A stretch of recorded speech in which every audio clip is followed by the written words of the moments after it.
持續來關心伊朗這一次直接轟炸的是迪黎波里號，美軍的迪黎波里號。那麼另外一方面也擊落了12架的美軍的戰機。從戰爭到現在，這個毀滅性的報復已經正式的全面性的啟動了。美軍在這個時候，一位退役的軍官警告了美國失敗告終，他做了這樣子的預言。今天就這些議題，我們會一起來做關心。今天有3個火線話題，等一下請來賓來特別幫我們做解答。首先，為什麼伊朗選擇要直接轟炸迪黎波里號？這是精準阻斷美軍接下來可能會進行的地面戰嗎？那麼第2個問題，今天也會來關心到的是，美軍的戰機其實在短短時間內接連的墜毀。今天我們會慢慢的來看有哪一些戰機哦，那背後是伊朗到底有哪一些戰術，還是說伊朗它有一些黑科技，有一些高科技武器可以擊落來自於美軍的這一些高價值的戰機呢？還是說美軍的制空權已經被徹底的打穿？第3件事情也會來關心，戰火升級為地面衝突的話，美軍真的會如退役的軍官警告的，美軍會面臨災難性的失敗嗎？另外比較弔詭的事情，也比較奇特的事情是，紐時在這個時候做分析，伊朗掌握了荷姆茲海峽，已經崛起成為第4強權，可以有能力改變全球秩序，真的是這樣嗎？今天就這些議題，我們會一起來做關心。我們剛剛持續要來關心到的事情，就是在哈米尼死之後呢，遭到以色列斬首之後，確實伊朗大動作的報復性行動持續的進行當中。最新一輪啟動的是真實承諾4第98波的行動，戰果比以往還要更驚人。趕快來看到，包括了這個導彈是直擊美軍的迪黎波里號的2棲攻擊艦，迫使它撤離原本在部署的海域。導彈也襲擊到了以色列內部的集裝箱船，引發大規模的火災，並且對以色列發動了4輪，一共是數十枚的導彈，命中了主要的城市，重創它的軍工還有化工企業，造成至少20個人受傷。無人機還襲擊了科威特的美軍基地，摧毀美軍的衛星的一些設備。另外還擊落了1架是美軍的 MQ-9死神無人機，以及1架以色列它的這個無人機。好，為什麼這一次伊朗會特別選擇攻擊迪黎波里號呢？它的重要性就是因為它上面載有5000多名的美國的水兵，還有海軍陸戰隊的主力，可能被視為是過去要做陸戰隊的這個主力部隊。小檔案也帶觀眾朋友稍微了解一下，排水量高達了4.5萬噸，可以搭載 F-35B， 被視為是中型的航空母艦，而且可以快速的投送海軍陸戰隊等等的能力，被視為是美軍前沿介入戰的一個核心的節點。那麼其實從開戰到現在3日以來，是已經擊落了來自於伊朗的戰果12架美軍的各式戰機，包括了 F-15E， 還有 C-130， 1架 A-10跟4架黑鷹，還有2架小鳥直升機，2架MQ-9， 這是來自於伊朗最新做的一個統計。好，節目一開始也請教幹哥怎麼看了？為什麼伊朗選擇攻擊迪黎波里號？這是要預防美軍接下來的這個地面戰嗎？那麼美軍的軍機在短時間內一直遭到擊落，原因又到底是什麼？伊朗掌握了哪一些很關鍵的戰術或者是武器嗎？幹哥怎麼看？好，迪黎波里號2棲攻擊艦哈，那就是美軍在2次世界大戰最後的1944年啊，諾曼底登陸，它所汲取的最大的經驗值就是什麼呢？就是當你在要登陸之前的絕對空優是不能打折扣的。我一定要得到絕對空優，為什麼？因為只要來自天上的威脅，那地面上的陸軍是根本是不堪一擊。所以今天迪黎波里號它扮演的角色就是我們說過，它是閃電航艦，它也是2棲突擊艦，它重達4萬噸，它等於1半大小的美國航空母艦。大家知道，不管是福特號或者是那個尼米茲號，都是10萬噸的大船。那像這樣子的2棲突擊艦，它是45000噸。那4萬5千噸，它的艦上什麼東西都有，你想得到的東西都有，想不到的東西它也有，所以它一定要載着能夠突擊的 F-35，就是說那個隱形戰機，它先掃清了沿海面上的威脅之後，才能夠讓陸戰隊做了2棲的那個突擊艇，就是 LCAC 氣墊登陸艇。這樣才能夠上岸。平均，我們在看2次大戰電影的時候，你看那個登陸艇啊，要慢慢的滑到那個德軍的炮火面前，大概從船上放下來就1個多鐘頭了。現在 LCAC 的兩棲的突擊艇，它氣墊上去，它只要差不多20分鐘，它就可以到那個海岸。但你說為什麼還要花20分鐘呢？因為船太大，不能靠太近，會擱淺。了解那個意思嗎？航空母艦更大，要停得更遠。再來，航空母艦怕飛彈，所以說航空母艦要停在200公里以外，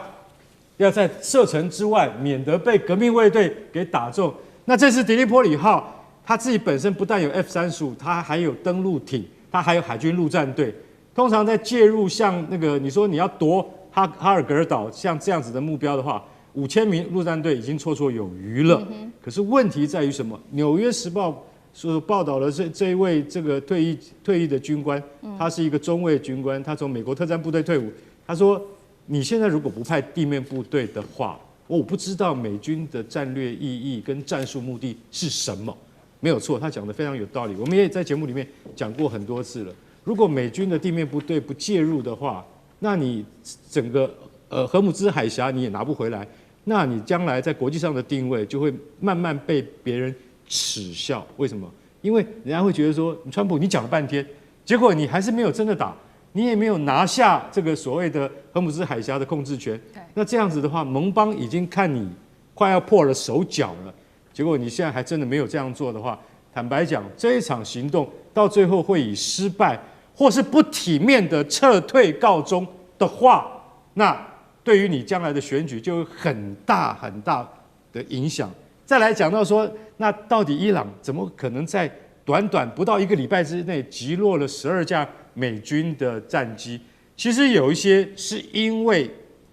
它本身的故障，但有很多都是什麼？有很多都是伊朗用廉價的防空武器，比如說我們剛剛提到的肩射式飛彈就能夠打下來的。我現在沒有 S-300那個1枚50萬美金的那種精密防空飛彈啊，但是我可以叫我的80節民兵在山頭上，在我的核電廠外面，我們就背着我們的 SA-7聖杯這個防空武器，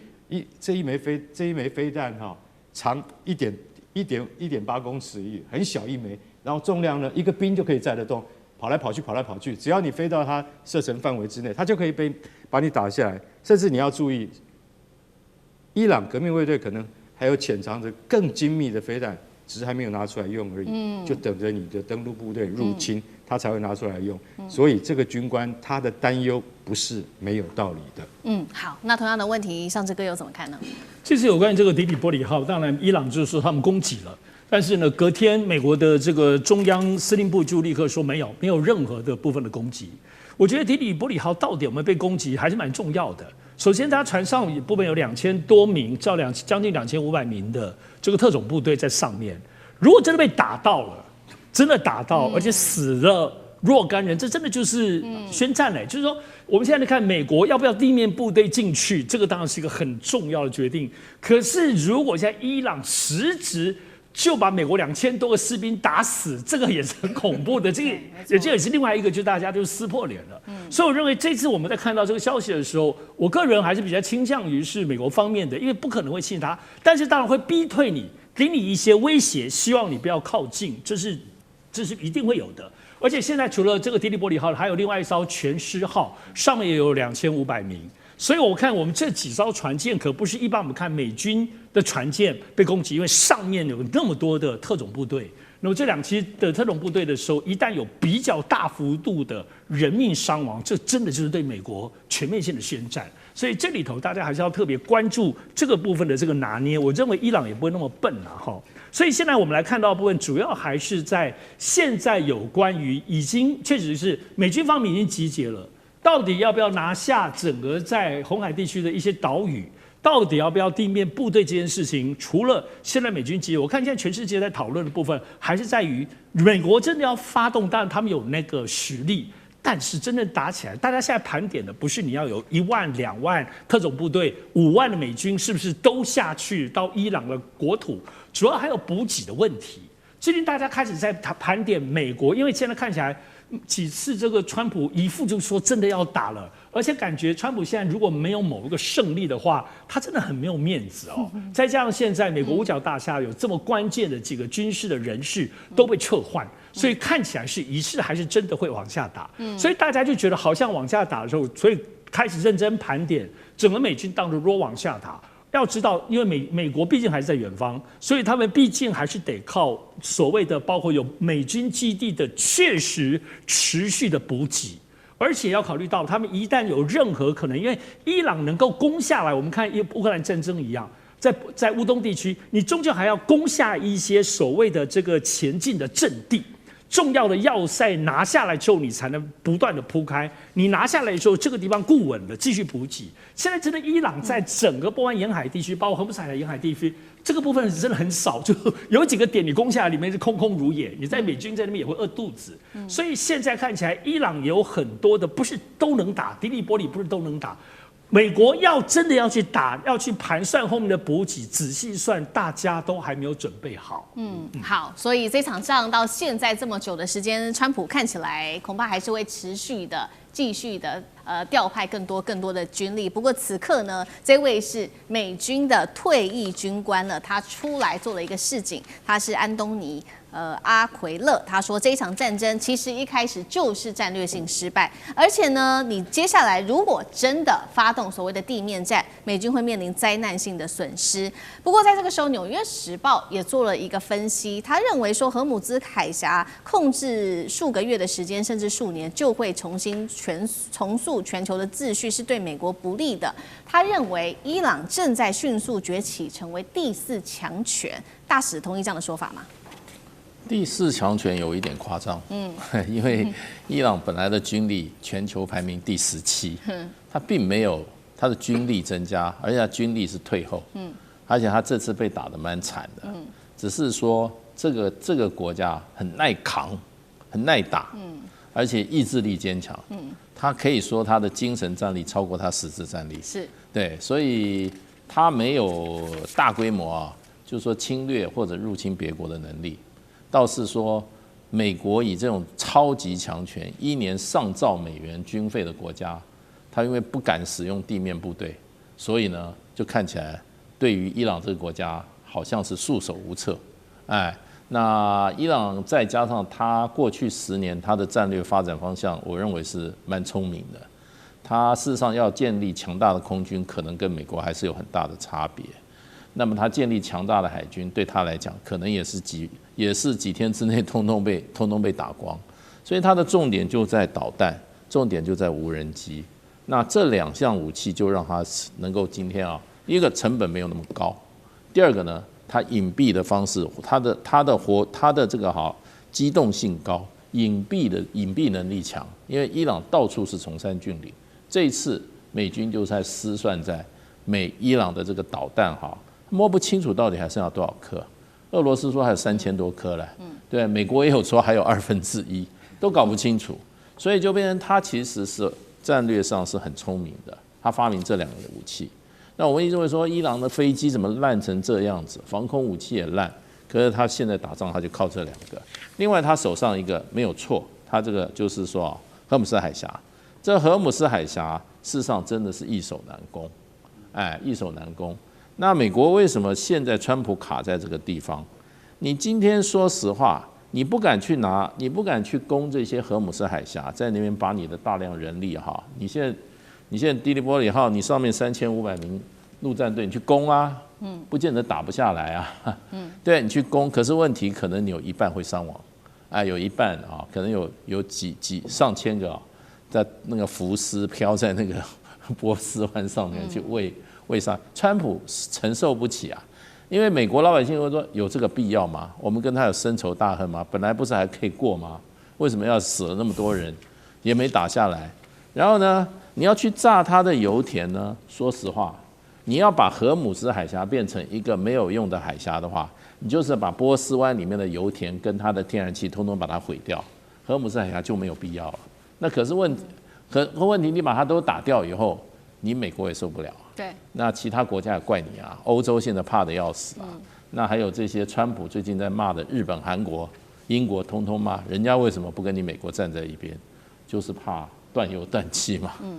很清楚嘛。所以在戰略上，川普是沒有想清楚，貿然出兵，以為4天就解決了，現在馬上要邁入40天了，看他怎麼辦。對，好，謝謝大使。那我們休息一下，馬上回來。地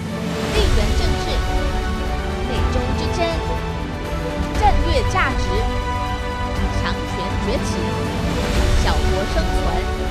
現在與未來洞悉事件走向，掌握